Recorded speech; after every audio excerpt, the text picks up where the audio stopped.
aussi. Lady vous écoute, vous retrouve aujourd'hui avec deux dames pour vous parler de la solidarité en faveur des veuves et des orphelins. Je voudrais rappeler qu'aujourd'hui nous sommes le 1er décembre et cette journée-là est ponctuée par la lutte contre le sida dans le monde entier. Et dans la catégorie des veuves et des orphelins, par ricochet, il y a aussi cette thématique, ce sera l'occasion d'en parler.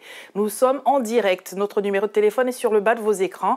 Vous allez pouvoir, si vous le souhaitez, participer à cette émission 90 minutes que nous allons passer ensemble pour rendre visible la situation des femmes aux côtés des veuves, des femmes aux côtés des orphelins, des femmes aussi par rapport à la pathologie du sida, que ce soit en tant qu'accompagnante de personnes malades ou que ce soit en tant que patiente. Nous sommes là pour en parler, nous ne sommes pas là pour juger. Bonjour Solange Maire. Bonjour. Vous êtes la présidente de l'association APO? Oui, voilà.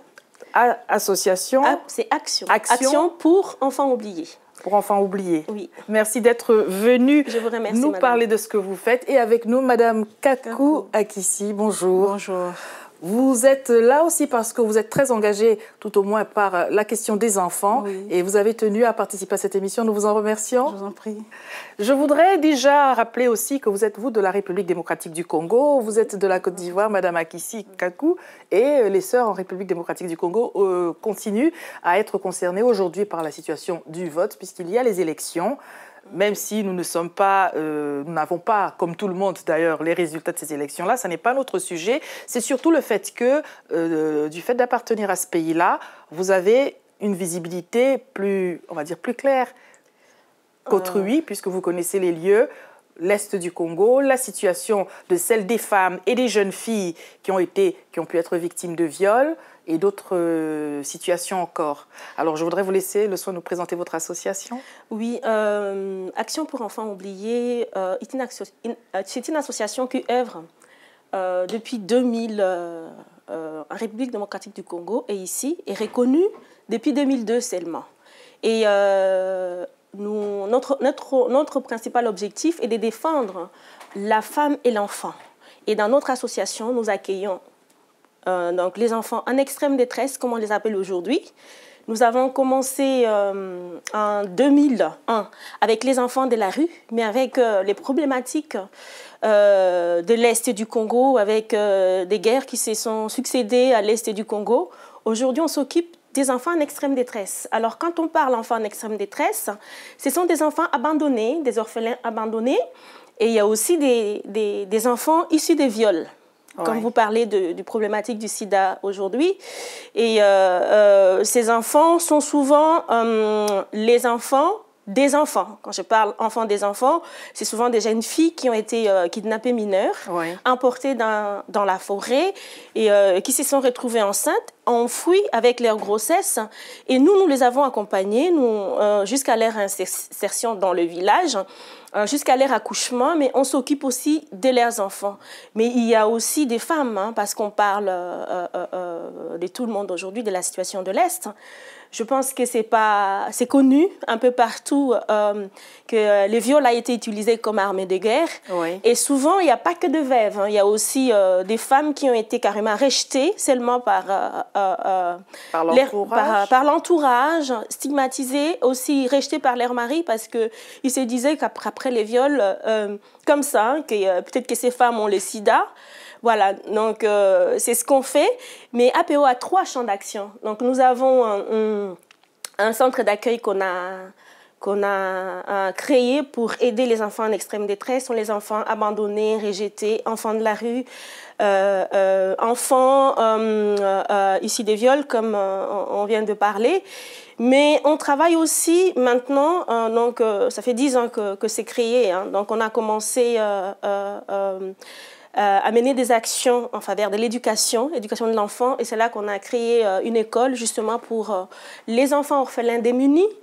Mais nous avons aussi une maison d'écoute qu'on est en train de construire pour les familles, pour les femmes et enfants, pas seulement victimes de violences sexuelles, mais c'est pour toutes les personnes. Toutes les personnes. Merci pour ces premières précisions. Nous sommes aussi dans un lieu d'écoute et je voudrais vous donner la parole, Madame Kakou, à travers la présentation que vient de nous faire Madame Maire sur ce qu'elle fait, elle, comme action et le ressenti que vous avez, l'engagement qui est le vôtre vis-à-vis des enfants.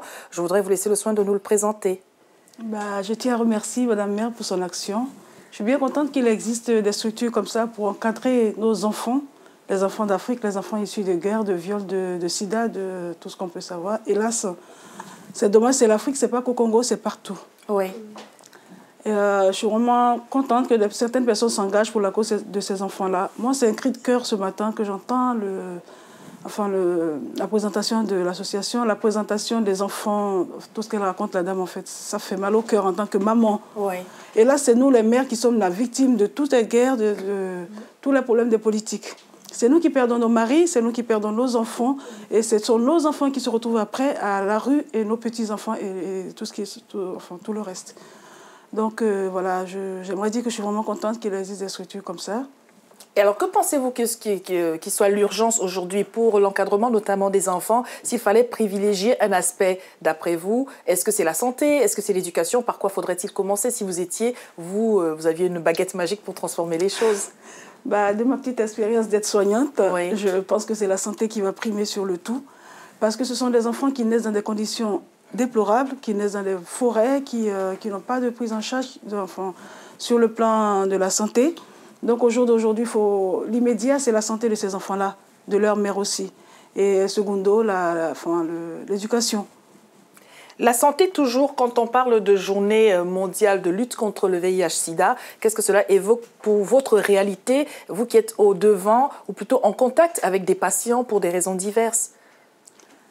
Notre réalité à nous, c'est vivre avec ces gens-là, les gens qui ont ces pathologies-là, les aider, les écouter, oui. Et puis aider à les soigner.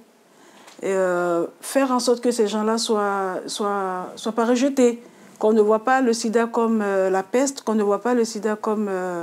qu'un malade de sida ne soit pas rejeté, parce qu'au jour d'aujourd'hui, c'est la pandémie. Hélas, tout le monde peut passer par là. Bien sûr. La manière d'attraper le sida est diverse. Ce n'est pas parce qu'on est débauché sexuel qu'on est sidé aujourd'hui. Donc, moi, j'appelle à tout le monde qu'on n'écarte pas les maladies du sida, qu'on se les approche, qu'on les écoute. Et voilà. Et quelle est la réalité des enfants qui sont nés déjà atteints par le VIH-Sida, qui sont déjà séropositifs dès la naissance, qui n'ont jamais connu en fait un autre état de santé que celui-là, même si heureusement ils ne sont pas très malades tous les jours? Ces enfants-là sont des enfants, qu'est-ce que je veux dire, des enfants qui... je ne veux pas dire qu'ils sont malheureux, mais la situation, elle est malheureuse. Parce que c'est des enfants qui naissent sans le vouloir, qui naissent avec une pathologie. Déjà, que ce soit le sida ou que ce soit autre chose, un enfant malade, c'est une prise en charge difficile. Oui. Donc un enfant qui naît, qui est condamné, si on peut le dire ainsi, entre guillemets, c'est difficile pour ces enfants-là, c'est difficile pour l'entourage. Et moi, j'appelle à toute personne qui est touchée par ce problème-là de se manifester, d'aider ces enfants-là. Alors justement, vous êtes sur le terrain, vous m'avez précisé que vous travaillez à la fois en Europe, où vous êtes installé à Cergy-Pontoise, oui, à Irani, et vous travaillez aussi en Afrique. Comment fait-on pour être sur 2 continents et rester efficace? C'est très très difficile, il a fallu que je fasse un choix. Comme la dame vient de dire, moi-même j'ai fait une formation d'aide-soignante. Oui. Et après ça, j'ai fait une formation, je suis animatrice technicienne de jeunes et de l'enfant. Donc il y a 7 ans, j'ai fait un choix entre mon travail, mon propre travail, et mon engagement en tant que bénévole.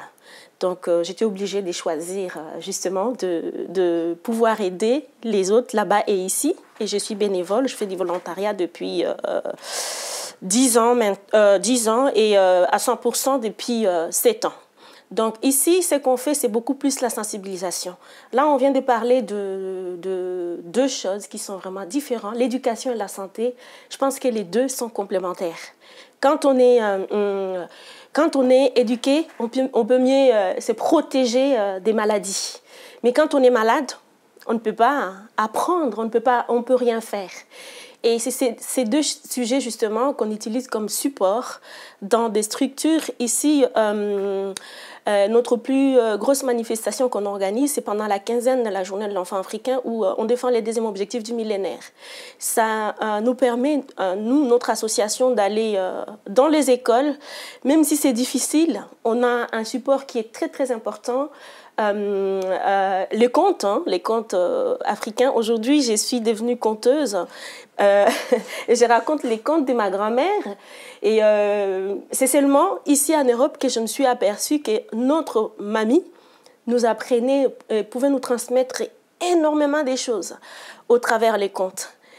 En transmettant ces choses aux enfants, juste les sensibiliser sur l'importance de savoir les réécrire, leur dire que à l'époque de nos grands-mères, au fait, on nous racontait, ma mamie m'a raconté les histoires comme ça, et qu'ici, il y a encore la possibilité pour eux aussi de pouvoir lire et écrire des histoires, mais aussi leur dire que ailleurs, comme en Afrique, il y a encore beaucoup qui ne peuvent pas aller à l'école parce qu'il y a tant de problèmes. Soit c'est à cause des guerres, soit c'est parce que l'école est payante. Et il faut regarder, il faut voir comment les enfants sont captivés. Ce sont des messagers, au fait. Moi, tout ce que je fais, c'est de témoigner. Je suis un peu un pont entre là-bas et ici. Et d'ailleurs, à cause de ça, aujourd'hui, plusieurs écoles de Rani organisent des manifestations, des sensibilisations et donnent des dons et correspondent avec l'école qui est à Ikoma, où on travaille à l'est du Congo, où il y a les orphelins. Et je peux vous dire qu'en 2010, quand je rapportais juste une carte postale d'un enfant d'ici, qui a écrit pour les enfants qui sont là-bas, et quand ils l'ont lu, c'était marrant parce que l'enfant d'ici parlait de son chien, de son chat. Et vous voyez un peu ça, et ça a redonné l'espoir.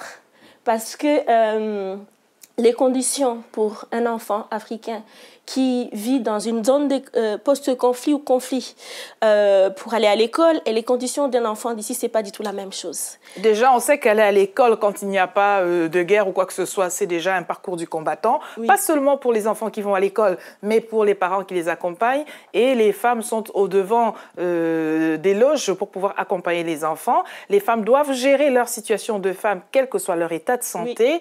Je voudrais vous rappeler que nous parlons aujourd'hui de la solidarité en l'endroit des veuves et des orphelins. En fond d'écran aussi, la journée mondiale de lutte contre le sida. Nous sommes le 1er décembre. Vous êtes les bienvenus si vous voulez nous faire partager vos expériences, que ce soit par rapport à la maladie, le vécu qui est le vôtre. Mesdames, si vous devez continuer malgré tout à aller de l'avant, à accompagner des enfants, quelquefois des enfants malades. Et messieurs, bien évidemment, votre avis sera le bienvenu.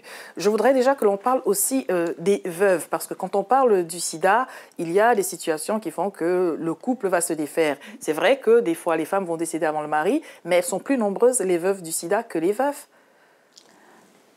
Pour avoir, oui, comme j'ai pas de statistiques, nous non plus, voilà, on peut pas se mais par la pratique, par la pratique, oui, généralement, on voit qu'il y a beaucoup de veuves de sida. Et c'est là que va se poser le problème de l'enfant, qui a perdu son père, qui se retrouve avec sa mère malade. Quel est le devenir de cet enfant-là? Qu'est-ce qui va devenir cet enfant-là? Sachant qu'un enfant, il évolue bien dans le noyau familial avec son père et sa mère.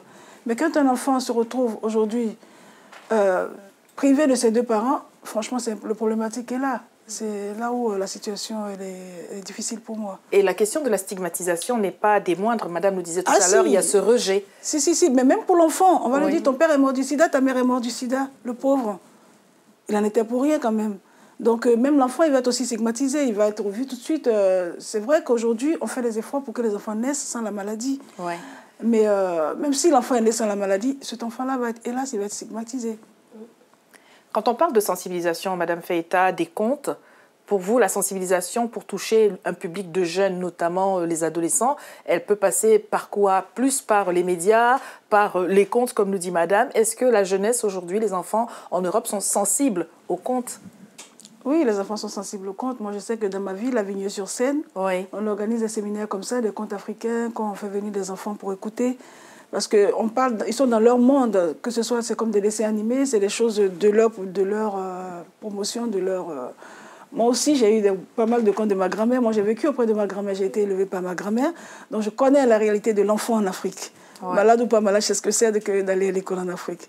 Donc les contes, je sais, oui, je peux même raconter aujourd'hui tout ce que ma grand-mère m'a raconté quand j'avais encore 6 ans. J'espère que vous n'allez pas partir d'ici sans nous raconter quelque chose. Vous avez le temps d'y penser. Et la situation des jeunes filles, des adolescentes là-dedans, que ce soit donc dans ces zones de conflit ou par rapport à la pathologie du VIH-Sida, comment touchez-vous du doigt leur spécificité à ces jeunes filles? C'est très, très, très compliqué. Si je vais parler des zones où je travaille, il y a beaucoup de jeunes ou de jeunes filles ou même de personnes qui savent même pas s'ils ont le sida ou pas, ou qui ont le sida, qui savent pas qu'ils ont le sida. Quand je vous dis que déjà les faits d'être violés, on est en train d'appeler une personne, on les appelle les sida, les sida.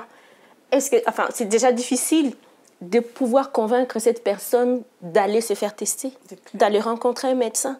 C'est difficile, il y a tout un travail à faire autour de ça. Et en plus, dans la région où je travaille, et nous, on nous a appris aller faire un test du sida, ça veut dire que pour une jeune fille, donc tu connais déjà un homme. Vous voyez? Ouais. Donc même si c'est le cas, elle ne va pas vouloir le faire tout de suite. Il y a tout un travail à faire là-dessus.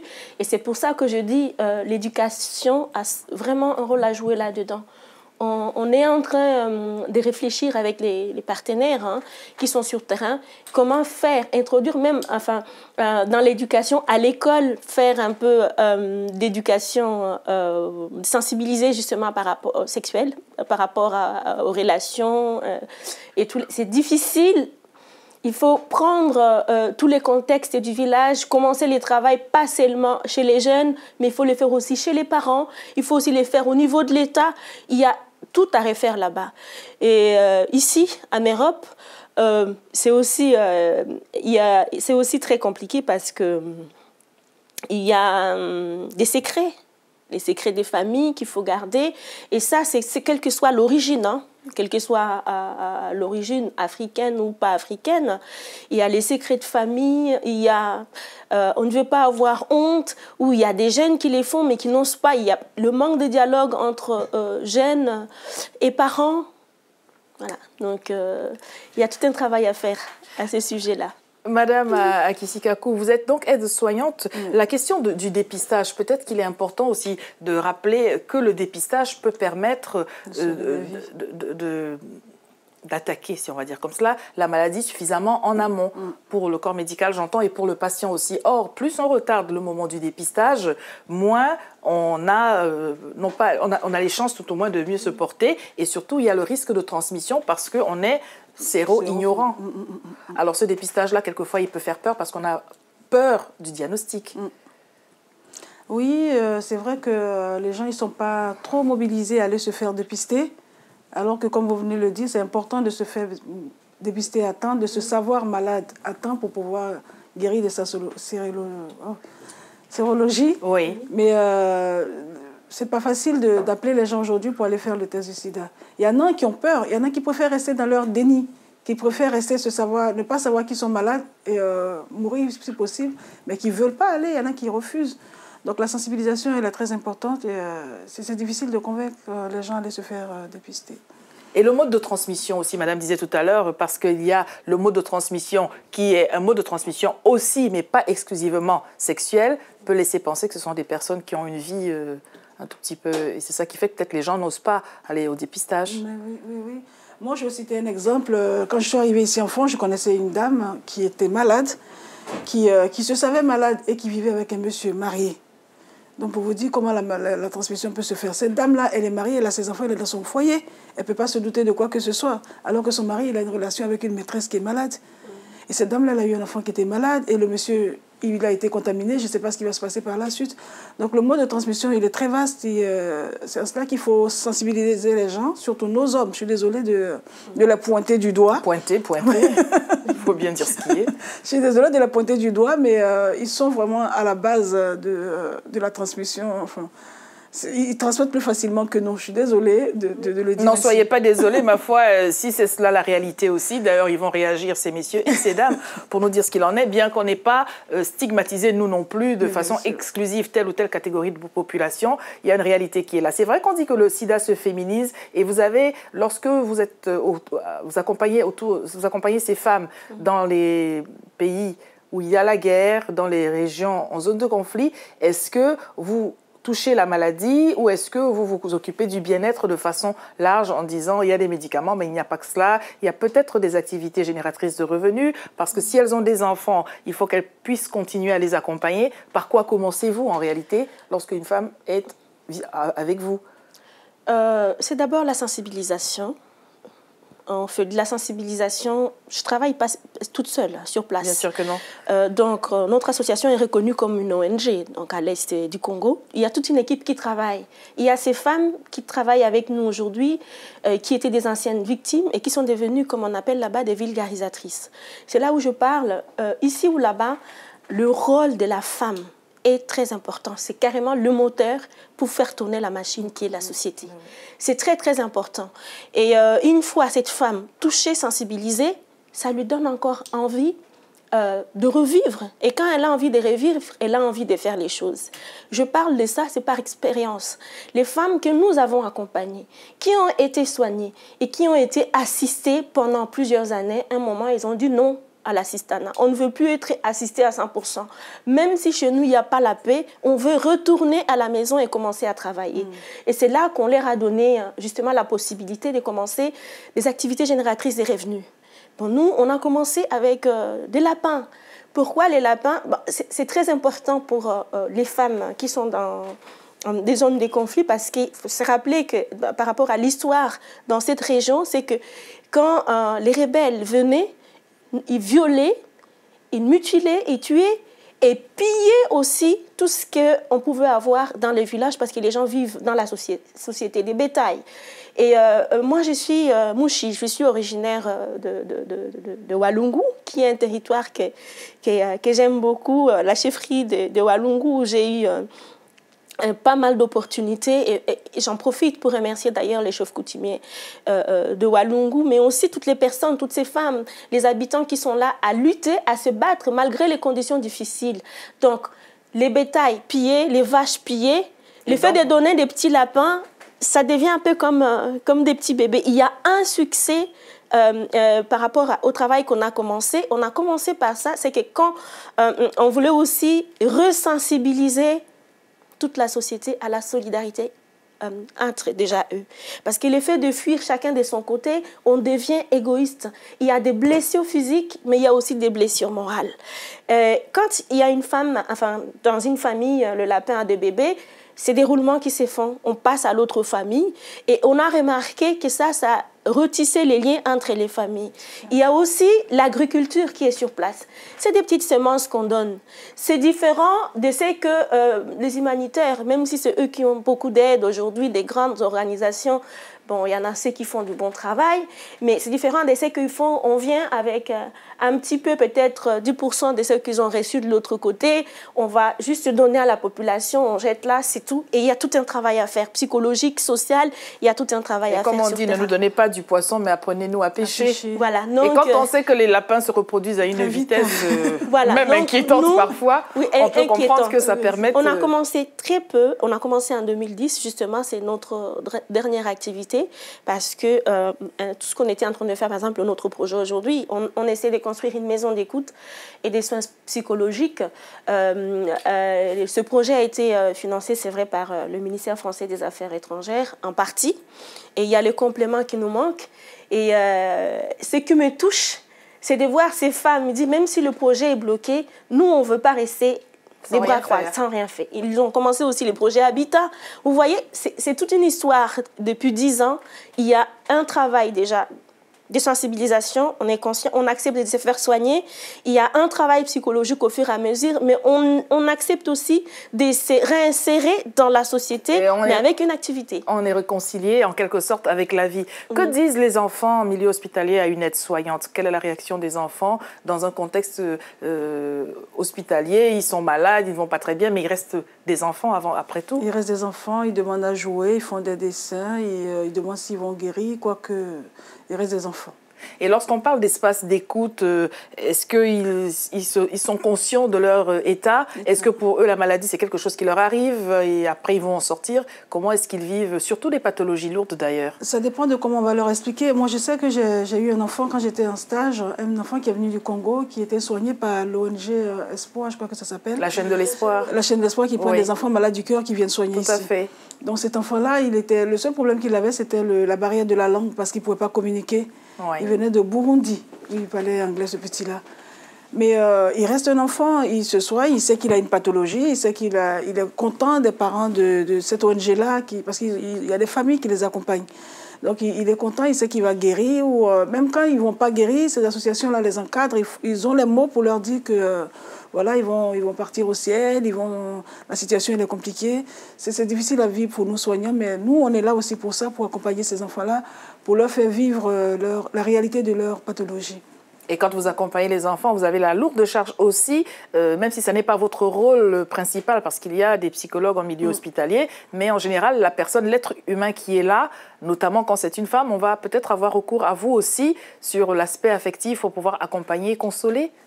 Ah oui, enfin, ce qu'il faut éviter, c'est l'aspect affectif. Il faut éviter la familiarité. Il ne faut pas s'attacher à cet enfant-là parce que sinon, après, si l'enfant décède, soit nous-mêmes, on peut être très mal. Donc, on reste toujours en profession, enfin, on reste toujours dans le professionnalisme. On reste avec l'enfant, on l'accompagne, mais on garde notre distance avec les enfants. Je voulais retoucher sur ce qu'elle venait de dire, la dame. Sida et finances en Afrique. Parce que moi, quand j'étais à la fac, on avait une ONG qu'on appelait CRISE, cellule de recherche sur le sida en milieu estudiantin. Déjà, rien que le nom, ça n'était pas très optimiste. Parce que faut dire les choses comme elles sont. Je suis désolée, je parle un peu crûment.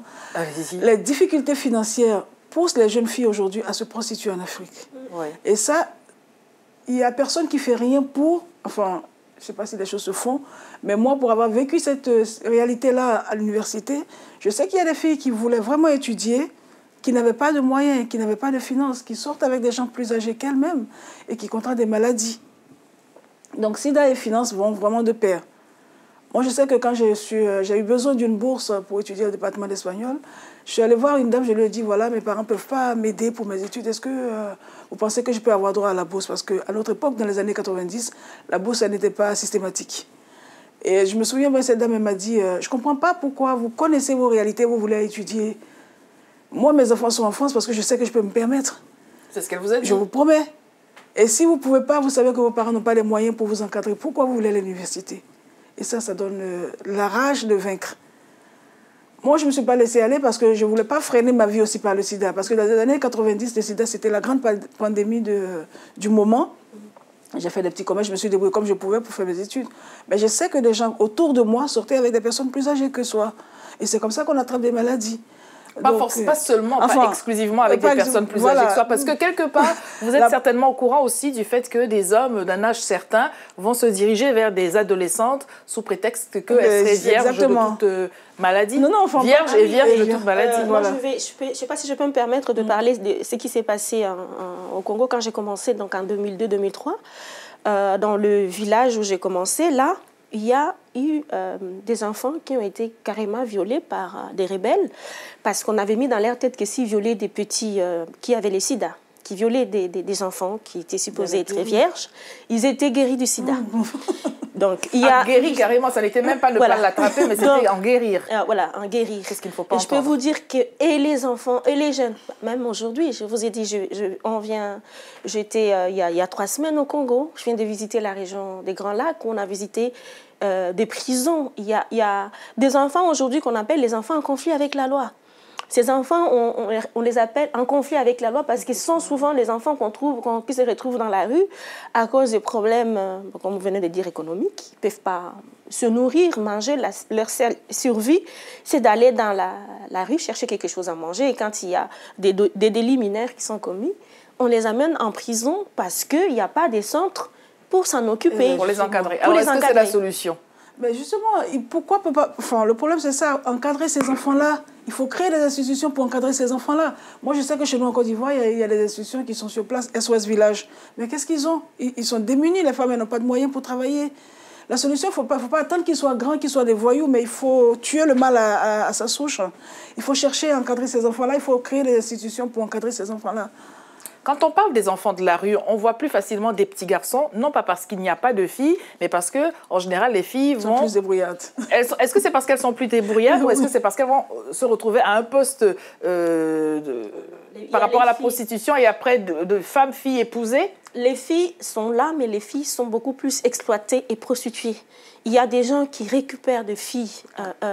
Moi, je sais qu'il y a des ligalas, il y a plusieurs termes de noms qu'on appelle dans les maisons où on était obligé souvent d'aller chercher les filles, mais il y a aussi des filles qui dorment réellement dans la rue qui sont violées, et quand il y a même les personnes qui sont censées aider justement les jeunes ou les enfants, et les enfants se retrouvent souvent, ou les jeunes, face à la personne qui est supposée l'aider, et en échange d'aide, il faut coucher, et puis il y a des bébés issus de ça, il y a plusieurs conséquences. Donc il n'y a pas que de garçons. Je sais que pour la Côte d'Ivoire, avec tout ce qui s'est passé, quand ça s'est passé, ce qui s'est passé, et la guerre, ça m'a fait penser, et ce qui s'est passé à l'est du Congo.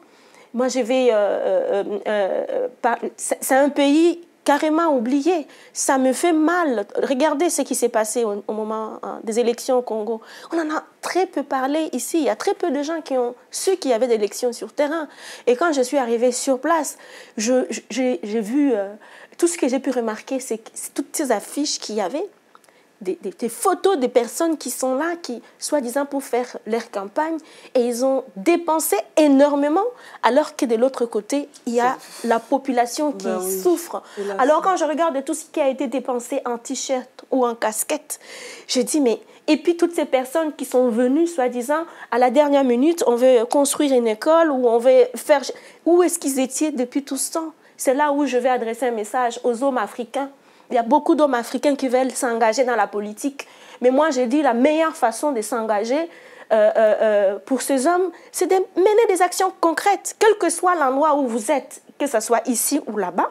Parce que nos jeunes gens aussi qui sont ici sur le terrain, les jeunes hommes d'origine africaine, ils regardent aussi l'exemple par rapport à ça. Qu'est-ce que papa fait? Qu'est-ce que maman fait? On doit être des exemples pour la génération future et montrer ce que nous sommes capables de faire. Voilà, comme ça le message est bien passé. Nul ne doute, nous allons prendre une dame au téléphone. Vous êtes à Londres, bonjour. Bonjour Lydie. Nous vous écoutons. Vous n'allez pas être très contente parce qu'une si belle émission, je la prends en cours. Eh bien, comme ça, vous pourrez la revoir ce soir à minuit, normalement 15, si personne ne nous fait des blagues. En fait, je me sens souvent tellement honorée de d'entendre des programmes comme ça et de voir les femmes. Vous savez, il y a 15 ans, lorsque je décide d'aller vivre en Côte d'Ivoire, je suis du Cameroun et je ne dis pas que j'ai pas vu les enfants de la rue en Côte d'Ivoire, au Cameroun, mais lorsque je les ai vus en Côte d'Ivoire, c'était une autre chose. Et j'avais toujours pensé que lorsque la guerre va arriver, ce sont ces enfants qui seront les premières victimes. La dame, je prends juste le programme, du coup, je connais pas les noms. La dame ivoirienne, elle parle des institutions en Côte d'Ivoire ou des centres. Hein. Nous, il y a 5 ans, on a décidé d'aller faire un truc en Côte d'Ivoire. Vous voulez venir donner de l'aide en Afrique et on vous pose des conditions. Vous apportez de l'aide, vous venez faire quelque chose et la corruption vient au milieu de vous. En fait, je soutiens la dame, la Congolaise qui parle. Vous allez regarder, mesdames et ladies aussi, vous allez mettre un visage à ma voix. Je passe à Vox Africa ici avec René Kitoko. J'ai fait une émission sur la démocratie avec lui qui passera samedi. Vous allez voir, je ne comprends pas comment les gens nous disent démocratie. Ce sont les peuples, ce sont les hommes qui votent. Est-ce que les hommes peuvent voter? Est-ce que les hommes ont le pouvoir de voter? Est-ce qu'un homme qui a faim a le pouvoir de voter? Voilà encore les élections qui se sont passées. Les enfants sont dans la rue au Congo. Comme la dame a dit, ils ont dépensé autant d'argent pour mettre... Mais qui a un plan politique? Où est l'assistante sociale? Où est le ministère des Affaires sociales en Afrique? Pourquoi nos enfants sont dans la rue? Pourquoi nos enfants sont les victimes de la sorcellerie? Les victimes de... Parce que quand quelqu'un cherche le pouvoir, on lui dit va violer un enfant, mais il sait où trouver l'enfant, il va le trouver dans la rue. Il a faim, qu'est-ce qu'il sait l'enfant? Il veut manger, il va lui proposer de l'argent, il va lui proposer n'importe quoi. Les premières victimes sont les filles. Parce que, ok, je vais un peu faire demi-tour. En Côte d'Ivoire, par exemple, où le mariage, il y a un système monogamique. Et qu'est-ce qui se passe? Papa, il vit 20 ans avec une femme, il l'épouse pas. Le jour où il trouve une autre femme qui l'épouse, les enfants qui sont dans la maison sont chassés. Et lorsque les enfants sont chassés, où ils se trouvent? La fille, elle est obligée de faire la position, le garçon, il est obligé de se débrouiller, et c'est comme ça que les enfants se trouvent dans la rue. Est-ce qu'en Afrique, il y aura des gouvernements un jour qui vont aller à la source et se demander pourquoi pourquoi ces problèmes sociaux, qu'est-ce qui se passe et les adresser. Et mettre de l'argent là où les problèmes sont. Au lieu de voler l'argent, ils aiment le chaos qu'il y a en Afrique. Parce que quand il y a le chaos comme ça, on vole, on pille et on vient tout garder. Merci madame. Je voudrais vous empêcher de commencer l'émission avec monsieur Kitoko. Déjà aujourd'hui, nous tâcherons de vous voir donc samedi. Madame a évoqué un certain nombre de choses. On parle de corruption, mais avant cela, il y avait son appel à l'endroit des hommes. Est-ce que, selon vous, les hommes, effectivement, sont un tout petit peu moins présents sur la scène de l'accompagnement, notamment de celui des enfants? Je dis oui tout de suite. Oui. Parce que ce que cette dame évoque, les enfants de la rue en Côte d'Ivoire, pourquoi ça se sait? Pourquoi c'est si flagrant? Les enfants, ils traînent au plateau, qui est le sein des affaires. Vous arrivez au plateau, vous vous faites accoster par un enfant qui veut vous garer votre voiture, qui veut vous surveiller votre voiture, ils vendent de l'eau, ils font de petits commerces. Ils sont au plateau. Et les gens les voient, les politiques ne peuvent pas me dire qu'ils les ignorent. On les voit, c'est le quotidien. Les enfants sont dans la rue. Pourquoi en Côte d'Ivoire les enfants sont dans la rue? Les enfants sont dans la rue parce qu'il y a, enfin on va dire, il y a les veuves comme on dit, il y a le sida, c'est un fléau. Les enfants sont dans la rue parce qu'ils n'ont pas de père comme elle le dit. Ils sont dans la rue parce que le père, il allait se marier, il est marié légalement, il allait faire des enfants avec une autre maîtresse. Il ne va pas venir s'en occuper. Il n'y a pas de loi chez nous qui condamne un père à payer une allocation familiale. Il s'en fiche. Il fait un enfant, il s'en occupe pas. Il n'est pas blâmé, il n'est pas condamné. Ces pauvres enfants, ils vont où? Ils sont dans la rue. Il n'y a pas que le sida aujourd'hui qui amène les enfants dans la rue. Donc je comprends son problème. Aussi, a-t-elle touché un problème qui... enfin, les ONG, les associations. Aujourd'hui, moi, je dis chapeau à tous les ONG, je dis chapeau à toutes les associations qui œuvrent pour la santé en Afrique, qui œuvrent pour encadrer les enfants en Afrique. Mais comme elle le dit, entrer sur le territoire pour faire pour instaurer une structure comme ça n'est pas une chose facile. On ne leur rend pas la tâche facile. Et pourquoi? Et c'est bien dommage. Dans Lady vous écoute aujourd'hui, solidarité en l'endroit des veuves et des orphelins. Nous apprenons que les femmes sont là aussi très présentes. Est-ce que c'est parce que ce sont les femmes qui sont veuves? Bien sûr, c'est une lapalissade. Et les enfants sont gardés par les femmes, les mamans. Et quelle que soit leur situation économique, affective, elles vont quand même faire ce qu'elles ont à faire. Quand on parle de prostitution, on oublie quelquefois de mentionner que dans la prostitution, des garçons aussi sont victimes de la prostitution. Il y a des viols de garçons. C'est un peu tabou, on n'en parle pas beaucoup. Et pourtant... Et oui. Pourtant, si. Pourtant, si, parce que, comme on le dit, c'est dommage. Enfin, je ne vais pas toucher ce mot-là, mais... Toucher. Nous sommes en direct, c'est un choix pour cesser de faire de la langue de bois et aborder les problèmes tels qu'ils se présentent. L'homosexualité, aujourd'hui, fait que, hélas, les petits garçons sont touchés. Avant, quand on parlait de prostitution, dans nos sociétés à nous, c'était les petites filles. Mais aujourd'hui, avec l'homosexualité, avec l'homophobie et tout ça, enfin, on a peur de dire des choses, mais les enfants sont touchés. Les petits garçons aussi sont touchés. Ils traînent dans la rue, comme on dit, ils ont besoin de manger. Rien que par la faim. Moi, franchement, j'ai connu la faim. J'ai connu la cité universitaire des années 90 en Côte d'Ivoire. On n'était pas boursier, fallait étudier, fallait s'en sortir. Mais comment?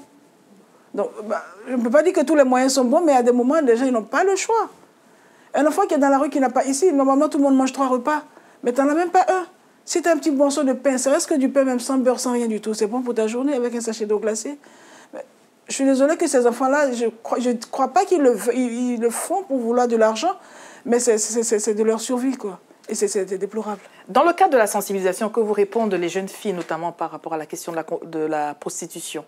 Est-ce qu'elles vous disent, c'est bien gentil de nous sensibiliser, mais nous, on a des réalités qui sont là devant nous, on fait comment? Qu'est-ce qu'elles vous disent? En général, ils sont ouverts. Vous savez, enfin, le travail que nous faisons déjà dans notre association, la plupart des personnes qui s'engagent avec nous, elles le font par vocation. C'est souvent des gens qui croient. C'est souvent des chrétiens qui sont là. Je peux dire que le rôle qu'a les gens qui croient, donc les prêtres, les pasteurs, est très important. Parce qu'il y a, c'est ça que je dis, il y a une complémentarité qui est sur terrain. À partir du moment où tu as une jeune fille qui n'ose pas parler directement à ses parents et qu'un pasteur ou un prêtre ou une religieuse ou une chrétienne juste qui est dans les quartiers de maman qui est respectée peut déjà commencer à aborder la situation avec la jeune fille. Très vite, cette jeune fille va s'ouvrir au dialogue. Mais souvent, les problèmes qu'on rencontre, ce sont des problèmes financiers. On était en train de parler de la situation, de l'engagement des femmes, surtout les femmes du Sud qui vivent ici, de la diaspora. C'est très, très difficile pour nous, femmes de la diaspora, d'aller dans nos pays d'origine et aller monter des actions. Je peux vous donner mon exemple. Donc après, on va avoir 10 ans aujourd'hui. L'association l'année prochaine, on aura nos 10 ans. Quand je suis arrivée sur terrain, en tant que femme de la diaspora, je viens de la France, mais je ne vais pas être considérée de la même manière qu'un blanc qui vient avec la peau blanche. Ça veut dire que celui qui est crédible va être beaucoup plus le blanc qui est avec moi. Donc il a fallu lutter. Sur terrain, tu n'es pas facilement accepté, mais quand tu reviens ici aussi, il faut regarder ce qui se passe et c'est là où je voudrais rebondir. Quand il s'agit de financer des actions qui sont menées en Afrique, il y a beaucoup plus de crédibilité pour des personnes issues du Nord qui sont là et qui en donnent des financements. Puisque c'est l'argent du Nord voilà, aussi, il y a peut-être déjà... Oui, ok, c'est l'argent du Nord. Ok, mais si ça peut aller sur terrain et qu'on puisse faire le travail justement sur à quoi cet argent a été donné. Oui. Mais souvent, on rencontre les gens du Nord qui sont sur terrain, qui sont perdus, qui sont venus avec 2 millions et on fait un peu n'importe quoi. Quand ils reviennent au Nord pour justifier cet argent, c'est beaucoup plus de l'administratif. Alors, on se retrouve en train de les aider sur terrain, parce qu'ils ne connaissent pas le terrain, ils n'ont pas peut-être identifié les besoins ou ils s'y sont pris mal sur terrain, ils mènent mal les actions et on a toujours les mêmes problèmes. Ça veut dire que les problèmes qui existent, on dit en Afrique, il y a des problèmes, il y a la faim, on va utiliser plusieurs conséquences qui sont là-bas pour venir récolter les fonds ici et puis quand on arrive de l'autre côté, c'est un cercle vicieux. Alors que si on pouvait, ne fût-ce que nous faire un petit peu confiance. Une femme africaine d'ici, quand tu te lèves pour aller mener des actions, que ça soit ici déjà, on n'est pas reconnu. Et là-bas non plus. Accepté, on n'est pas assez valorisé.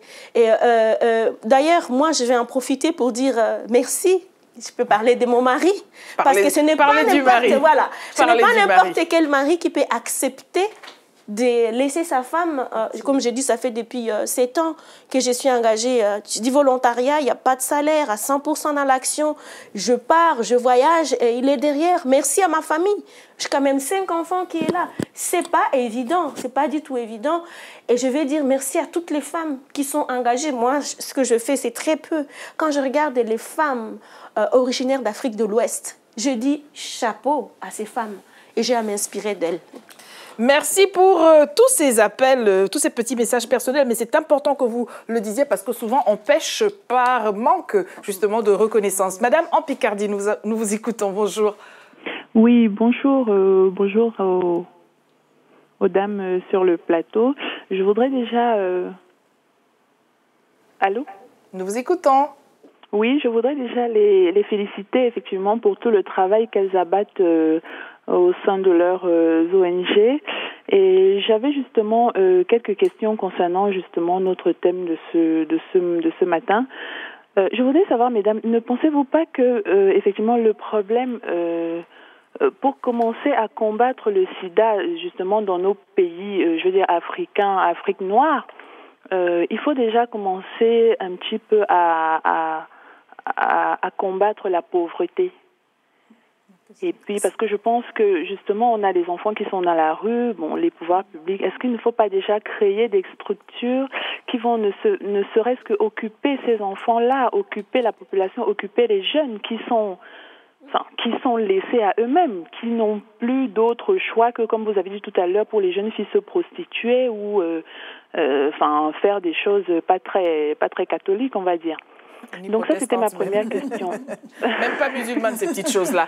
Merci, madame, pour votre suggestion. Je voudrais vous proposer, si vous êtes d'accord, que nous revenions à cette question. Juste après notre petite pause musicale, nous recevions hier une autre femme engagée aussi, en la personne de Sira Dramé, artiste musicienne originaire de la Mauritanie, qui nous a promis et a tenu sa promesse, nous a envoyé un clip vidéo, c'est son dernier.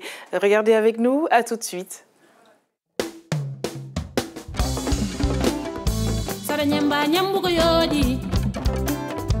sada nyamba nyambugo yodi jontado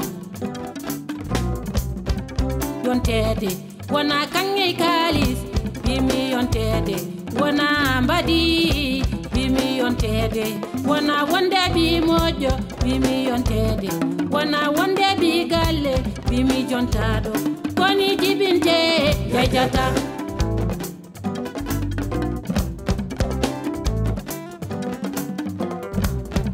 jontede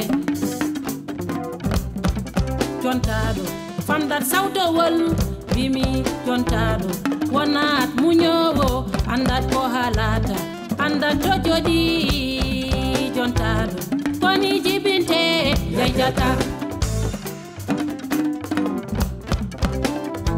yari maya moyala ni debele mo bachani bala majingari mayo tanu jaltabe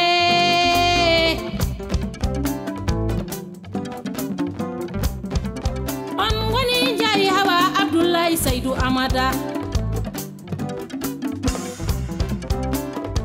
walla mbiya jari aissata fatimata sen dawda birom Chéri Amadou Gadio kamata samba mbayi debbo mo kay dimbe joro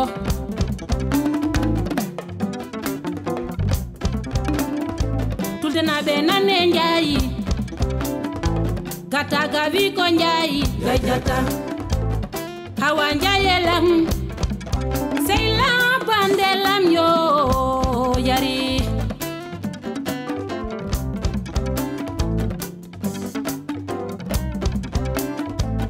nuwa sot naɓe jamma belɗo wallama e medina turwa galle danjo saydou ba jewo oumar djibi danjo kay wi ko njayi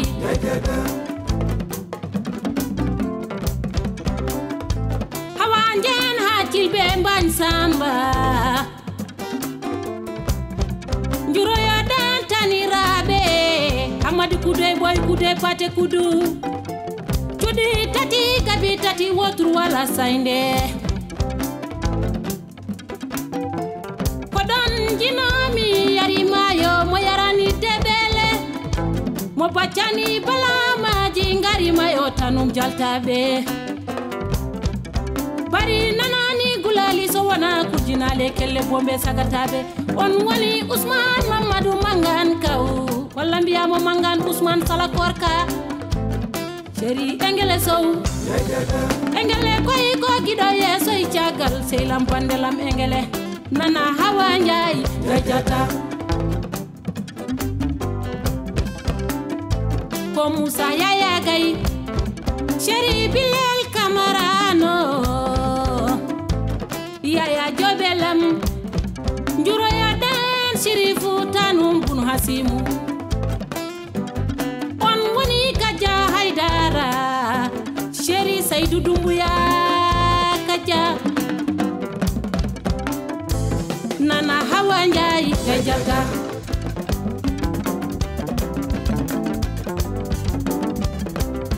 njayi jatan badantami njayi sadandir badantami njayi ko njayi jatan badantami njayi ko kay dimbe joronaɓe ko kay dimbe joronaɓe ko nuwa sod nuwa dibu 5e naɓe ko 6e naɓe nani noto saran badantami njayi badantami saran bino badantami njayi jatan badantami njayi jatan badan anan bino badantami njayi isaran bino badantami njayi isaran bino badantami njayi njayi jatan badantami njayi njayi jat badantami njayi jat badantami njayi jat badantami njayi jat badantami njayi jat badantami njayi jat badantami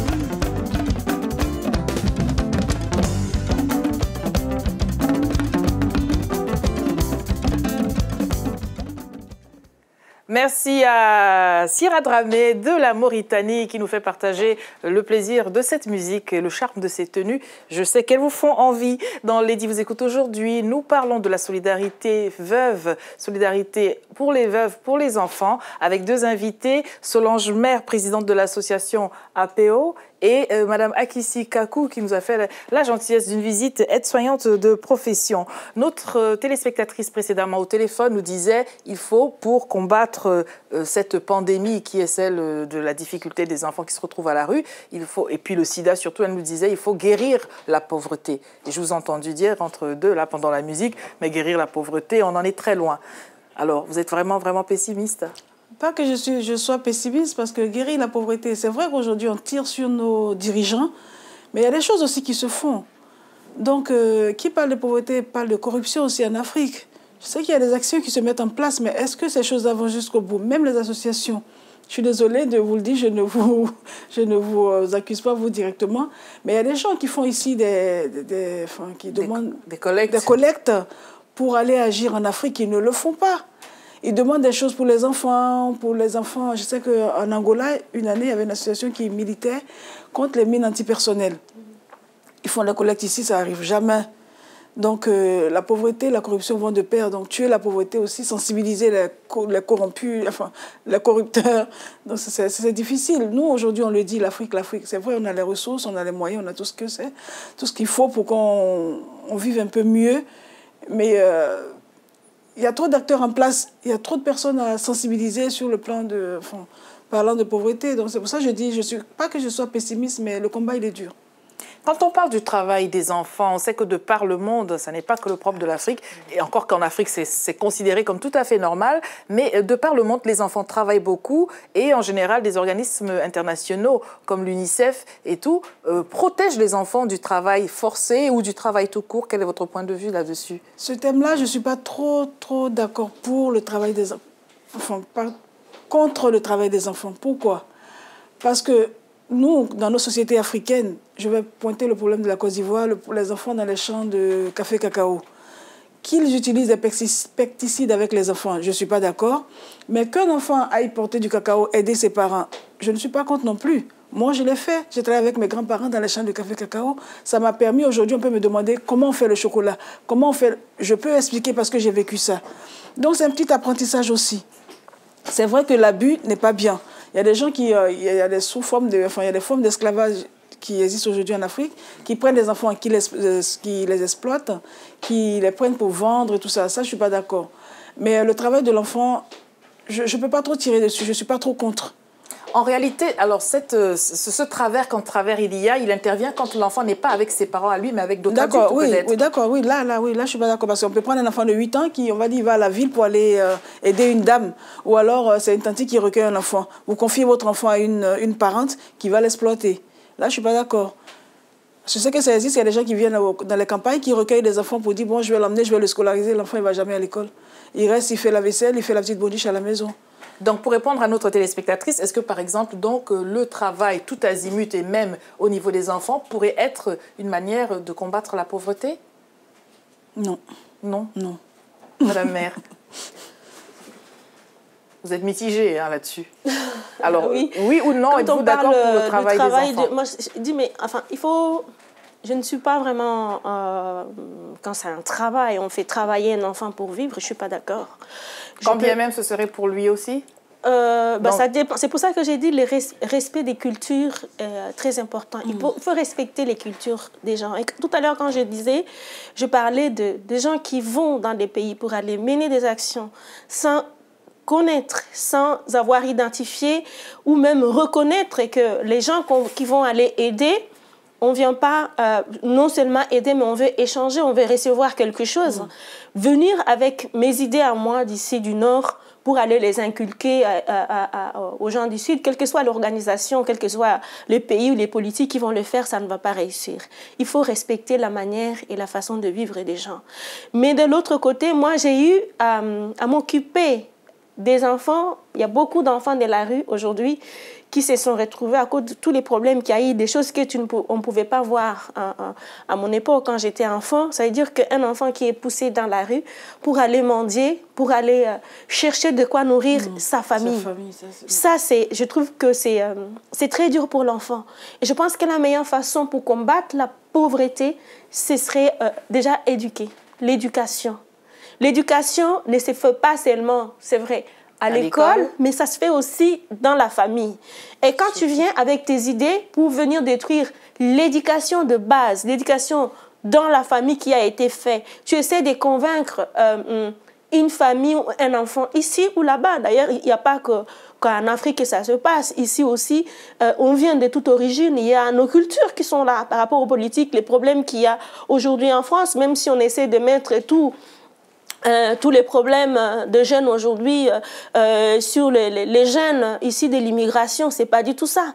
Pourquoi? Parce qu'on vient souvent avec nos ambitions, avec nos projets, et on veut imposer ces projets dans les familles. Donc, il y a tout un travail d'éducation à faire à l'école et de l'autre côté. Et je pense que, comme je disais tout à l'heure, l'éducation populaire, l'éducation informelle est très importante. Parce que moi, quand je raconte des histoires, je raconte l'histoire de notre culture. Je chante, ce que je ne vous ai pas dit, donc on chante. Vous allez même chanter tout à l'heure. Si. Il faut rien dire ici qu'on ne veuille faire. C'est-à-dire qu'il y a plusieurs supports, il y a plusieurs choses qu'on peut faire dans le monde aujourd'hui. Pas seulement voir l'Afrique, l'Europe, l'Asie ou autre, qui peut nous réunir, nous rassembler et aider justement à lutter contre la pauvreté. Mais il y a un côté qui est toujours laissé. Et comme ce côté-là est laissé, l'objectif n'est pas atteint. Il y a toujours la faim dans le monde. Alors, je voudrais que nous abordions la situation des veuves dans cette deuxième partie d'émission. Nous avons longuement parlé des enfants. Les veuves, déjà, pour revenir à la Côte d'Ivoire, quelle est la situation des veuves là-bas? Je sais que ça change d'une ethnie à une autre, d'un village à un autre pratiquement, et c'est vrai dans toute l'Afrique et partout ailleurs. Mais s'il y avait un dénominateur commun, qu'est-ce qui revient dans le statut des veuves? Une fois qu'on a perdu son mari, est-on forcément logé à mauvaise enseigne, si seulement on reste logé? Une fois qu'on a perdu son mari, ça dépend des sociétés, parce qu'il faut reconnaître qu'en Côte d'Ivoire, il y a 61 ethnies, donc il y a beaucoup de les cultures sont diverses. Oui. Dans les régions du Nord, je sais que chez les musulmans du Nord ivoirien, quand une femme a perdu son mari et que ce mari-là a un frère, on lui propose la dame en mariage. Il n'y a même pas que chez les musulmans, il y en a d'autres sociétés aussi. On lui propose la dame en mariage. Pourquoi? Pour que la dame puisse rester à la maison, pour que les enfants puissent grandir encore dans la cellule familiale. Bon, c'est vrai que les femmes ne sont pas toujours d'accord pour. Il y a un pour et un contre. Il y a un contre, pourquoi? Parce que c'est un homme qui n'est pas ton homme, qui est ton beau-frère que tu as connu, tu vas être obligé d'être avec. Le pour, c'est que il va avoir une famille, il va avoir les enfants, donc voilà. Là, c'est le premier point fort. Et la pratique aujourd'hui, alors, est-ce que entre ces deux extrêmes, il n'y a-t-il pas un juste milieu qui a été trouvé avec la société contemporaine? Dans la société moderne, déjà, pour les femmes qui travaillent, si elles sont veuves, elles peuvent quand même arriver à survenir aux besoins de leurs enfants. Les femmes qui sont à la ville, qui ont un emploi. Même celles qui ne travaillent pas, qui sont dans les campagnes et font des petits commerces, ils arrivent aussi à subvenir aux besoins de leurs enfants. Il faut reconnaître que dans tous les cas, la femme, elle est le socle de la famille en Afrique. Veuve ou une femme qui soit... Combien de femmes déjà qui sont mariées en Afrique? Il n'y en a pas assez. Donc, veuve ou pas, les femmes sont des battantes, les femmes font des commerces, les femmes scolarisent leurs enfants, les femmes font beaucoup pour les enfants déjà. Mais les veuves, parce qu'elles sont quelquefois donc délaissées par l'ordre social, vont avoir besoin d'un accompagnement précis. Et qu'est-ce que vous leur proposez justement dans votre association? On les écoute. On écoute leurs projets. Madame vient de parler des fois quand le mari meurt. Après, il y a la famille qui propose... les beaux-frères et tous les restes. Moi, je ne suis pas tout à fait d'accord avec ça. Je pense qu'il faut laisser à la femme déjà le temps de faire son deuil et respecter son choix de vie plus tard. Donc, dans notre association, je ne pourrais jamais venir avec un conseil pour dire à une femme qui est rejetée ou qui est délaissée, dire que bon, parce que tu n'as plus de mari, il faut que tu te remaries avec ton beau-frère. Par contre, ceux qui sont rejetés par leur mari, notre démarche à faire, c'est de voir comment réconcilier, comment trouver, réconcilier les couples, sensibiliser des deux côtés, essayer de faire tout pour qu'ils puissent se réconcilier et vivre encore dans la famille. Et ça, l'association ne peut pas le faire toute seule. Et qu'est-ce que vous dites justement à ces dames-là? Parce que ce soit sur les zones dans lesquelles vous travaillez ou n'importe où ailleurs, toute famille, quelquefois, a besoin de cet accompagnement-là. Quand il y a un rejet de l'épouse par son conjoint, qu'est-ce que vous dites qui fasse qu'il puisse y avoir réconciliation? Mais moi, j'ai dit à une famille qui se retrouve dans cette situation-là, je pense que je vais donner 2 réponses. Ouais. Pour une famille qui est, par exemple, dans une zone où je travaille, un post-conflit, ou une famille où il y a eu des viols, et à cause de ces viols-là, la femme est rejetée.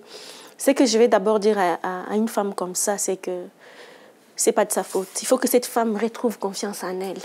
Parce que quand on est dans cette situation-là, on souffre. Il y a des blessures qui sont là. Il faut que cette femme-là soit accompagnée, qu'on l'écoute et qu'on l'aide aussi à comprendre que ce qui s'est passé, ce n'était pas de sa faute. Et ensuite, il faut écouter son choix, essayer de l'aider. Et je sais que quand je regarde les femmes qui sont rejetées, elles sont rejetées, quand une femme est rejetée, ses enfants aussi, souvent, l'accompagnent. Le fait de pouvoir discuter, écouter cette femme et essayer d'aider au mieux aussi les enfants, c'est complémentaire avec le processus de guérison de cette femme. Entre-temps, il y a tout un travail qui est fait aussi avec l'homme. C'est là où j'ai dit, il y a plusieurs personnes qui peuvent être impliquées. Donc, quand je parle, les religieux, la société et nous-mêmes, on est complémentaires. Une seule association ou une association ne peut pas aboutir à un objectif tout seul. On ne peut pas avoir toutes les solutions. Toutes les solutions toutes seules. Il faut que les gens travaillent ensemble. Madame Akissi, là-dessus. Oui, je voulais revenir un petit peu sur le problème de l'encadrement des femmes. Ça, c'est un combat personnel que j'aimerais bien entreprendre quand tout va aller mieux dans Côte d'Ivoire. C'est appeler les politiques à nous aider à entreprendre pour ces femmes-là, à mettre sur pied des microcrédits, aider ces femmes-là. Parce que comme je le disais, l'économie dans nos sociétés est à 60 ou 80% aux mains des femmes. Donc, veuves ou rejetées, il faut que les femmes puissent se prendre en charge. Elles ont déjà cette volonté-là. Il faut pouvoir les grouper, les associer et créer des structures qui puissent les encadrer, les écouter, leur permettre de développer leurs activités afin de pouvoir s'occuper de leurs enfants. Une fois que la femme, elle a le minimum pour donner à manger à son enfant, l'habiller, le soigner, je pense qu'on est à l'origine de ramener l'enfant à la maison, de soigner le problème de l'enfant à la rue. Vous êtes bien tranquille, messieurs, ce matin au 01 45 55 76 87. Qu'est-ce qui amène un homme à rejeter sa compagne parce qu'elle a été violée, que ce soit dans la vie courante ou que ce soit dans des pays en zone de conflit? Est-ce que vous avez une visibilité là-dessus? Pourquoi ces hommes-là rejettent? Est-ce que c'est parce qu'eux ne veulent plus de cette femme-là ou est-ce que c'est à cause du qu'en dira-t-on? Moi, je vais déjà parler des bourreaux. Oui. Quand les bourreaux vient violer la femme, par exemple ce qui se passe à l'est du Congo, je ne peux même pas dire qu'on viole par plaisir. Quand le bourreau vient, c'est que les hommes devraient comprendre, c'est que l'objectif de ce bourreau, la personne qui fait ça, il veut détruire la famille, il veut détruire la société. Il ne veut pas que la femme reste avec son mari et que les enfants... parce que si jamais ça se fait, l'homme va s'engager, l'homme va faire des actions de développement pour sa famille. Donc il faudrait que les hommes comprennent qu'à partir du moment où je rejette la femme, je donne raison au bourreau qui a fait ça. Ça veut dire que je l'aide à atteindre son objectif. C'est important de le présenter de cette manière-là, car c'est plutôt subtil. Voilà, donc à atteindre son objectif. Mais si je reviens vers ma femme, elle est victime déjà doublement, elle est victime du bourreau, mais aussi le fait d'être rejetée par son mari, ça la rend encore victime, elle est fragilisée. Je détruis non seulement mes enfants, je détruis mon entourage. Mais à partir du moment où je viens à ses côtés, ce n'est pas du tout facile pour un homme. Parce que aussi, la société, donc les gens qui sont autour, le voisin qui est autour, doit aussi jouer un rôle. Arrêtons de stigmatiser et de pointer du doigt. Madame Alondre, retour vers vous pour prendre votre avis. Bonjour à nouveau. Bonjour, je me demande si j'ai encore quelque chose à dire. Elle a tout dit, la dame. Nous avons un problème de tabou en Afrique dans nos sociétés. Vous voyez, quand un homme doit se marier, on demande carrément même qu'il trouve une femme vierge, hein, qui n'a jamais rien fait. Lorsque vous avez eu un passé, vous êtes déjà stigmatisé, vous n'êtes pas la bonne épouse. Alors imaginez-vous une situation comme ça en période de guerre. En fait, c'est nos cultures, c'est une histoire de mentalité. C'est une histoire de mentalité qui fasse que bon, on peut pas tolérer des choses comme ça et on peut pas comprendre. C'est tout simplement une histoire de culture, c'est des stigmates, c'est des tabous. On refuse la maladie, on refuse tout ce qui est hors société et c'est pour ça que nous souffrons, c'est pour ça que les hommes réagissent comme ça. On entend derrière ce que vous nous dites, madame, que ce n'est pas seulement parce qu'il y a viol que l'homme va rejeter la femme, c'est quand il y a aussi une maladie. Ben oui, il y a aussi une maladie. Vous savez, les hommes en Afrique, moi je vous donne mon exemple. Dans le cas de mon fils malade, son père n'a jamais voulu dire à qui que ce soit que son fils était malade. Mais l'enfant n'avait qu'une maladie congénitale. C'était une malformation de l'intestin. Mais il y a un tel tabou. Il y a un tel tabou que même lorsque vous n'êtes pas en Afrique, vous êtes en Europe, vous ne voulez pas parler de la maladie. Il n'a jamais voulu que qui que ce soit sache que l'enfant était malade. Pourtant, c'était une maladie congénitale. Ce n'était pas... Mais à la fin, lorsqu'il a fallu qu'on se sépare, c'était de ma faute. J'ai dû faire quelque chose pour que l'enfant soit malade. Donc, il faut toujours accuser quelqu'un. C'est nos mentalités, en fait. Merci pour ce témoignage. Madame Kakou, vous êtes en milieu hospitalier encore une fois. Déjà que vous confie les femmes avec lesquelles vous êtes en contact, vous êtes là pour apporter des soins, mais est-ce que quelquefois les langues se délient? Est-ce que les femmes vous parlent, les femmes de la migration notamment? Ah oui, les femmes ne parlent pas que j'ai été confrontée personnellement à une situation comme ça, mais bon, j'ai eu quelques témoignages de d'autres personnes. Les femmes, on revient sur les femmes violées. Oui. Les femmes qui ont été violées, moi je peux entendre qu'un homme soit un peu réticent parce que sa femme a été violée, qu'il comprenne qu'elle a été souillée ou que le regard des autres l'empêche à revenir vers sa femme. Mais je reviens à l'idée qu'elle a dit, il faut comprendre que c'est une victime et que cette femme-là, il faut l'encadrer. Lorsque vous dites que vous pouvez entendre qu'un homme considère que sa femme a été souillée parce qu'elle a été violée, c'est encore les mêmes qui n'ont pas d'état d'âme, eux, quand ils vont voir ailleurs si elle y est. À ce moment-là, ils ne se considèrent pas souillés du tout. Non, c'est pas que je suis d'accord. J'entends bien. Voilà, c'est ce qu'ils disent. C'est ce qu'ils disent.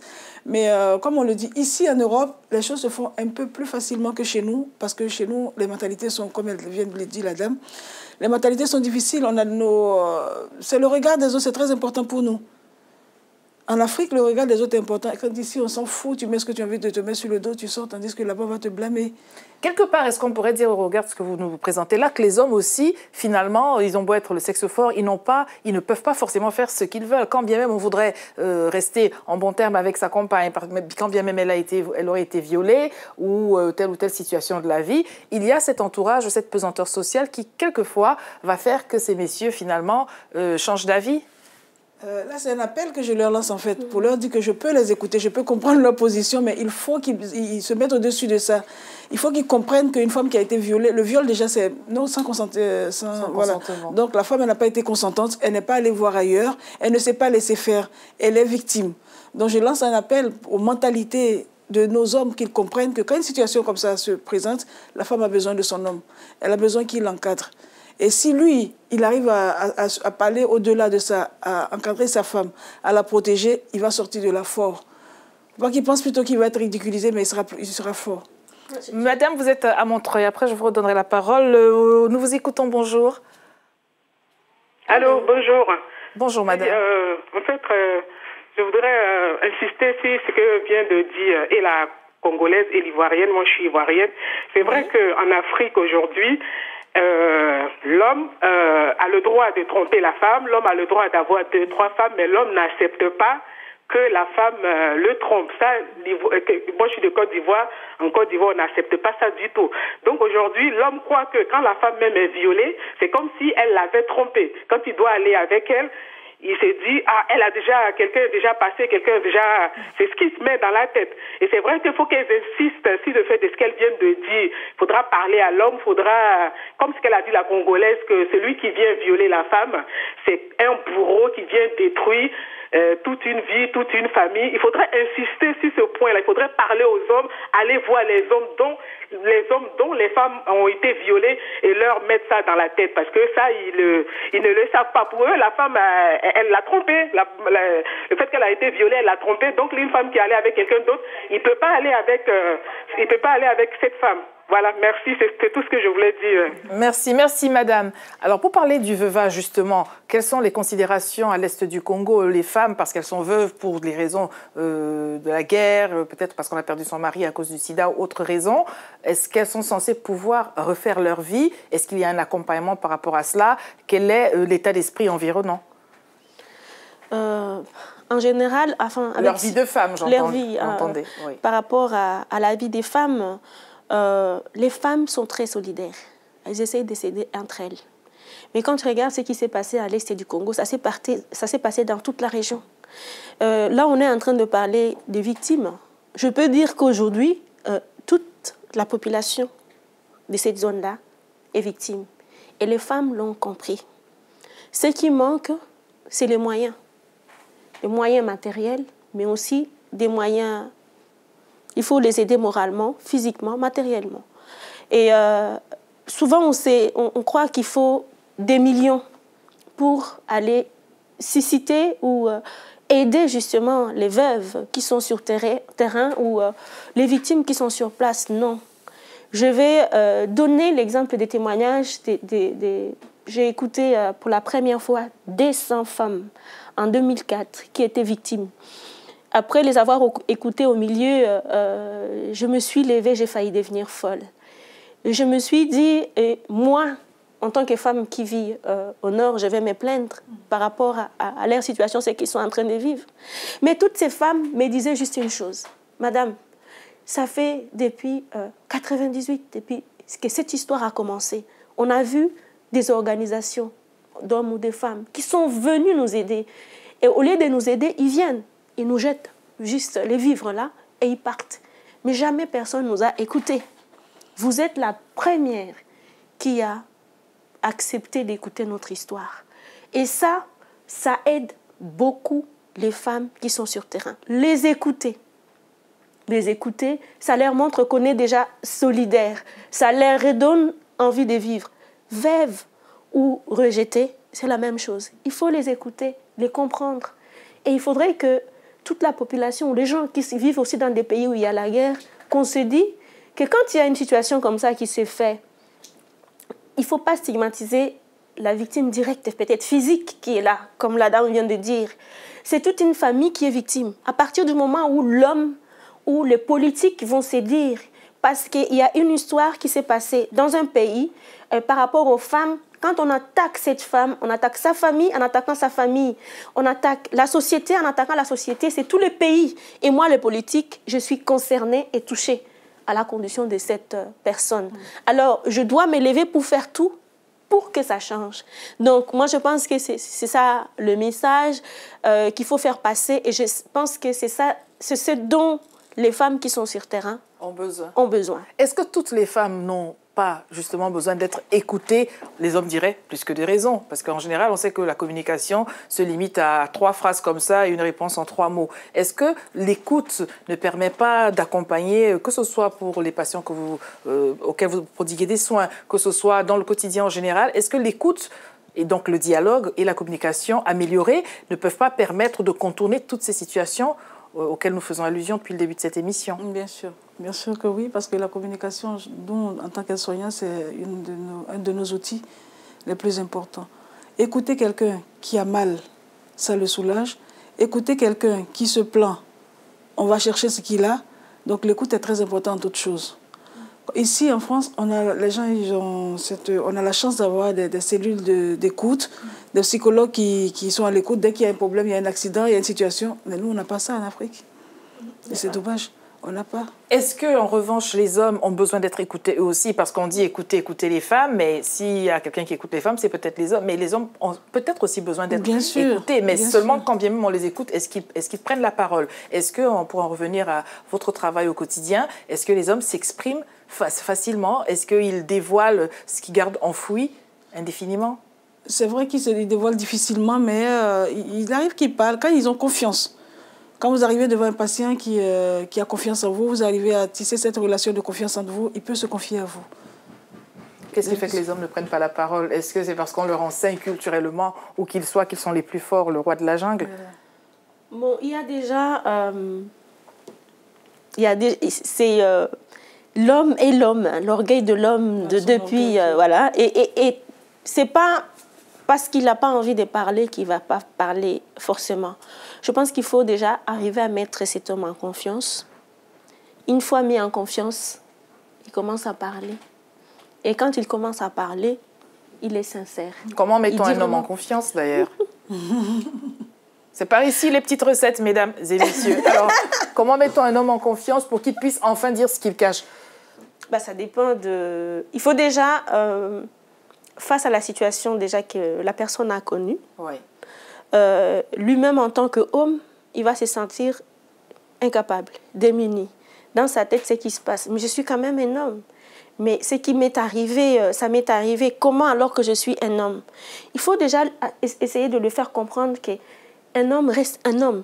Tu n'es pas surnaturel. Tu restes un humain. Tu n'es pas aussi Dieu. Donc, ce qui s'est passé par rapport à toi, c'est des choses qui arrivent tous les jours et ça peut arriver.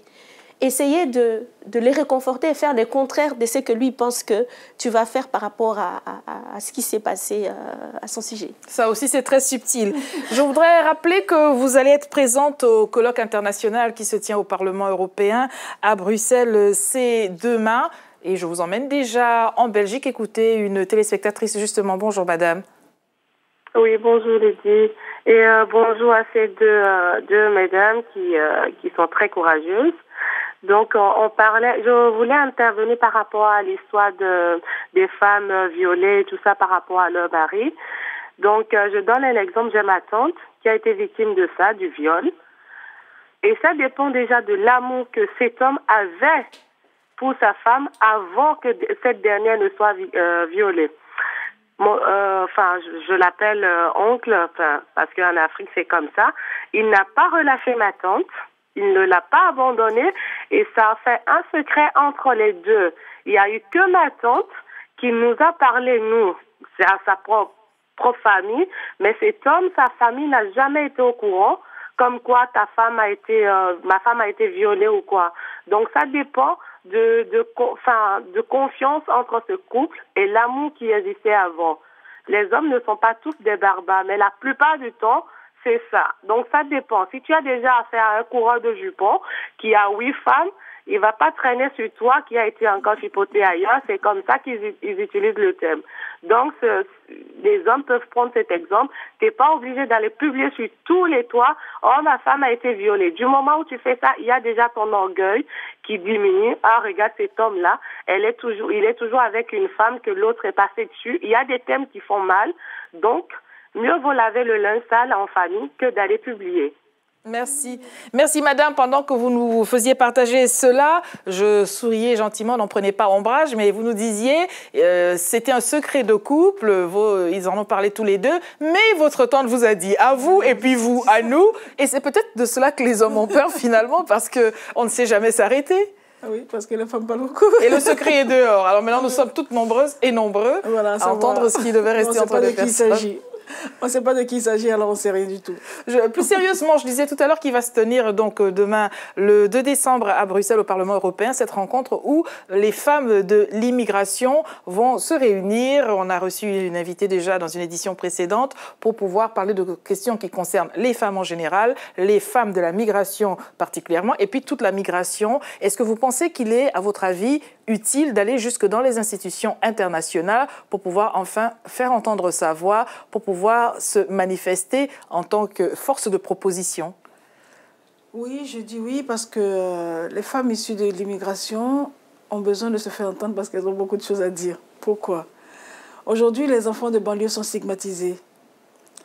Les enfants de banlieue sont stigmatisés. Pourquoi? Parce qu'on les traite de délinquants. Je ne dis pas qu'ils ne font pas des choses qui sont déplacées, mais on pointe du doigt tout de suite les enfants de banlieue. Moi, j'ai une petite explication à cela. Comment les enfants deviennent des enfants de la rue ou des enfants deviennent des enfants difficiles. Nous, les mamans d'enfants de banlieue, on arrive ici, tu viens avec toutes tes ambitions d'Afrique. Voilà, je viens avec une licence en espagnol, une maîtrise en sciences économiques et de gestion. Tu arrives ici, tu n'as pas d'emploi. Tu cherches, dans un premier temps, tu as besoin de te loger, tu as besoin d'avoir des papiers, tu as besoin de travailler tout de suite. Bah, tu prends ce qui te tombe dans la main. À 4 h du matin, déjà, tu es parti de chez toi. Qui s'occupe de ton enfant? Tu le déposes à gauche, tu le déposes à droite. Tu rentres chez toi, il est 1 h du matin, il est minuit. Comment un enfant comme ça peut être... moi, je dis que l'éducation des enfants, il est raté à la base. On consacre le peu de temps qu'on a à nos enfants, mais il faut que les gens comprennent que c'est difficile pour les femmes issues de l'immigration. Donc, si ces femmes-là ont la possibilité d'aller se faire entendre pour X ou Y raison, c'est la bienvenue. Madame Maire, qu'est-ce qui vous a motivé pour être présente lors de ce colloque qui se tient demain au Parlement européen? Alors, moi, ce qui m'a motivée, au fait, ce qui m'a poussée à y aller, c'est parce que je trouve que les femmes, ou la femme issue de l'immigration, n'est pas assez reconnue par les actions qu'elles mènent. Quand il y a des situations difficiles, justement, qui se passent dans des banlieues, comme on vient de dire, ou des choses négatives, tout de suite, on veut pointer à une femme ou à une famille du doigt. Mais on ne reconnaît pas les talents de ces femmes. Je ne peux pas dire que dans les banlieues, on trouve seulement que des enfants qui sont dans des situations difficiles. Nous avons des jeunes qui ont des talents. Nous avons des mamans qui ont des talents. Nous avons des femmes qui ont travaillé pour faire avancer les choses dans les pays qui les a accueillis. Qui les ont ou qui les a accueillis. Mais tout ça reste caché et rien n'est dit. Quand une femme, je vais dire par exemple responsable d'association ici de l'immigration, se lève dans un quartier pour essayer d'apporter des solutions ou de mener des actions de solidarité dans la ville où elle travaille, ces actions ne sont pas menées seulement en faveur des enfants ici de l'immigration, mais c'est en faveur de toute la population. C'est sûr. Et les résultats qui sont obtenus, les résultats escomptés, et quand on regarde, c'est pas seulement un côté qui est... Mais tout le monde bénéficie. Tout le monde y gagne, le vivre ensemble. Tout le monde y gagne. Mais ça, on n'en parle pas. Et moi, je pense qu'il est temps qu'on aille justement voir et au Parlement, et aux politiques, et partout où on peut nous entendre, comme ce qu'on a fait à Mounion, pour parler de quoi nous sommes capables. Les femmes d'origine africaine ou d'ici l'immigration sont capables de faire des choses. Et quand on les fait bien parce qu'on ne les fait pas avec des moyens.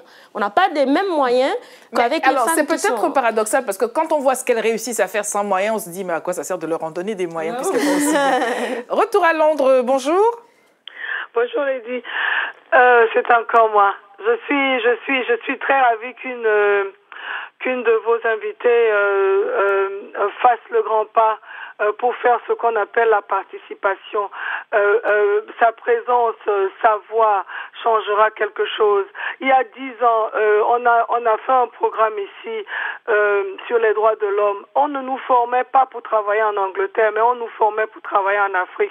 Et comment moi je comprends ça? Je comprends qu'il faut sortir pour regarder, parce que lorsqu'on est sur place, on ne voit pas. Nous, aujourd'hui, de la diaspora, nous regardons l'Afrique avec un autre œil. Nous regardons la pauvreté avec un autre œil. Donc, c'est important pour nous de sortir. Et c'est bon pour nous d'aller à l'école, d'être éduqués. Comme ça, quand on sort un peu de nos maisons, on change, on décide de changer les choses. Je salue vraiment qu'elle puisse donner de sa voix. Son nom sera écrit, qu'elle a fait quelque chose dans le monde, pas parce qu'elle est femme noire, mais parce qu'elle est femme et qu'elle a participé au changement du monde. Merci. Merci, c'est une belle conclusion. Plus que 5 minutes avant la fin. Mesdames, sur les enfants et les veuves, que voudriez-vous rajouter, que voulez-vous faire passer comme message? Je rappelle que vous avez envoyé votre appel, bien envoyé à mon humble avis, aux hommes en disant « bougez-vous un peu plus que dans le canapé pour regarder le match de football ». Alors, le message qui est le vôtre en faveur de ces enfants? Notre message en faveur des enfants, comme vous venez de le dire, que nos hommes nous aident à éduquer nos enfants. Parce qu'on travaille tous. Donc quand on rentre le soir, quand il y en a un qui va à la cuisine, que l'autre puisse faire les devoirs. Voilà, qu'ils puissent nous aider. Déjà pour les enfants qui sont en famille, que nos hommes puissent nous aider à encadrer nos enfants. Pour les enfants qui sont dans les rues, nous appelons les politiques à faire quelque chose. Il faut aider ces enfants-là, il faut créer des solutions pour pouvoir encadrer ces enfants-là. Pour les mamans, nous leur souhaitons bon courage, qu'elles continuent ce qu'elles font pour leurs enfants. Pour les veuves, nous leur disons Yako, comme on dit chez nous, et nous les soutenons. Nous avons une âme très forte en Afrique qui est la solidarité, qu'on en profite. On a des familles qui sont vraiment bien. Une mère qui perd, dont la fille perd son mari, elle recueille l'enfant dans sa cellule familiale. La solidarité elle est très importante en Afrique, il faut en profiter. Nous, les femmes issues de l'immigration, il faut qu'on puisse se soutenir ici, il faut qu'on puisse se faire entendre, il faut qu'on puisse lutter, il faut que, voilà, on a les capacités, on a les possibilités de nous faire entendre, il faut le faire. Merci Lydie. C'est nous qui vous disons merci. Je souriais encore une fois quand on voit que les femmes disent les hommes ne mettent pas la main à la pâte. C'est à se demander si le sexe fort n'est pas tout le temps fatigué, ce sexe fort-là. Solange Maire. Ah oui, moi je vais tout de suite appuyer ce que vient de dire Madame Kakou. Oui, je suis tout à fait d'accord avec elle. Vous avez adressé un message aux femmes et moi je vais adresser un message aux jeunes d'ici, aux jeunes du Nord. Engagez-vous, menez des actions concrètes, sortez et montrez de quoi vous êtes capable. Qu'on ne puisse pas seulement, à chaque fois quand on voit un noir ou un arabe, tout de suite voir le mal, mais montrer de quoi vous êtes capable par des actions que vous posez. Il faut vous faire confiance, il ne faut pas accepter des paroles négatives qu'on vous donne toujours. Je pense à mon fils David Maire qui me dit toujours, maman, quand je parle souvent des situations, des bêtises que les adultes sont en train de faire aujourd'hui, en essayant de monter les jeunes entre eux selon leur race ou leur âge. Et mon fils me dit, maman, tu sais, notre génération ne va pas forcément agir comme vous faites aujourd'hui. Parce que nous, quand on est ensemble, on ne voit pas noir, on ne voit pas blanc, on ne voit pas arabe. Merci David, parce que chaque fois, quand il y a un petit écart à mon sujet, il rebondit sur ça et je le remercie. Et vraiment garder cette image, les jeunes. Et je ne peux pas finir sans parler des autres enfants qui sont là, les bénéficiaires de nos actions. Je pense aux enfants du centre d'accueil d'APO, d'Action pour enfants oubliés, dont je n'ai pas parlé. Je dis bravo à vous, je dis bravo à Chougui, je dis bravo à Chewbacca et à toute l'équipe. Parce que quand manifestement, ils ne sont pas tous franco-français. Voilà, quand tu récupères un enfant de la rue et que 9 ans après, cet enfant est réinséré, est formé et travaille, je peux dire que bravo. Quand tu récupères un enfant qui ne savait même pas que sa famille vivait encore, mais cet enfant va lutter, va aider avec l'équipe qui est sur terrain, merci. On arrive à retrouver la famille, ça je ne peux que dire merci. Donc toutes les actions qu'on a menées dans notre structure, ce n'est pas Solange Maire, c'est vraiment, comme je l'ai dit tout à l'heure, on est complémentaires. Là-bas et ici, unis ensemble, nous pouvons sauver des vies. Amen. Nous allons terminer en prenant un dernier appel. C'est un monsieur, vous êtes à Saint-Michel-sur-Orge. Bonjour. Bonjour madame. Bonjour. Je voulais parler au niveau de les enfants qui sont dans la rue, en France ici, qui font les bêtises. Bon, oui. Tout ça aussi, c'est la faute aussi des parents. Parce que déjà, lorsque les enfants font les bêtises au dehors, et par fin maintenant, ce sont les mêmes parents qui les soutiennent encore. Même si les policiers les arrêtent pour les mettre en garde à vue, après maintenant, c'est pour aller insulter les policiers ou faire certaines choses. Donc, ça fait que ça encourage aussi les enfants à faire les mêmes bêtises. Déjà, comme votre invité avait dit tout à l'heure, qu'en Afrique, nous sommes solidaires. Mais ici déjà, on n'est pas solidaires du tout. Mais une fois que tu vois l'enfant de X qui fait les bêtises, tu peux même crier sur l'enfant. Non, pourquoi tu fais ça? Les parents, maintenant, ils vont venir voir. Une fois qu'ils vont voir, ils vont dire, ah, mais pourquoi tu cries sur mon enfant? Tu vois? Et par fin maintenant, donc l'enfant aussi va avoir le courage aussi de continuer toujours les bêtises. Ouais, bon, il y a les parents qui sont toujours là pour m'encourager, pour me protéger. Bon, l'enfant va toujours continuer les bêtises. Merci, merci monsieur. Maintenant... Alors, s'il manque cette solidarité, quand ce ne sont pas les enfants eux-mêmes qui font savoir à cet adulte-là qu'ils considèrent comme un étranger, un intrus dans leur éducation, et qui va leur dire, après tout, tu n'es ni mon père ni ma mère, de quoi me parles-tu? Alors, vous n'allez pas vous en sortir à si bon compte. Il y avait un conte de grand-mère comme ça dans vos souvenirs. Vous vouliez nous dire quelque chose? Ça n'est pas fini. Alors, je vous écoute. Cours le conte. Ah, le conte de grand-mère. Mais oui, ne pas rendre le mal pour le mal. On vous écoute. C'est ça.